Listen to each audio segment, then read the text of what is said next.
Hey guys, welcome back with me again in the channel. On today's tutorial, I'm going to show you how you can save image from Google Sheets. So in here, I have already opened my Google Sheets and I want to, let's say, save this two images into my computer. So if you want to do the same, you can just follow the steps.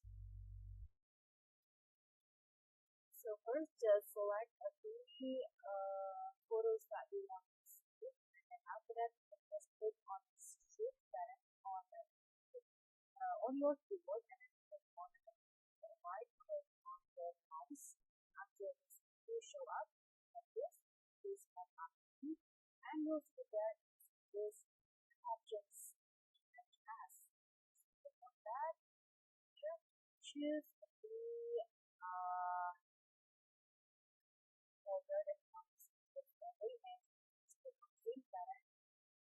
Now you can see the image has saved folder.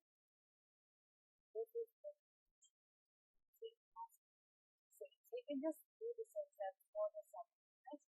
Click on the Shift button on the keyboard and right click on the mouse. From Save as from Save button. That's it. So thank you so much for watching. Please like and subscribe. Also, bye.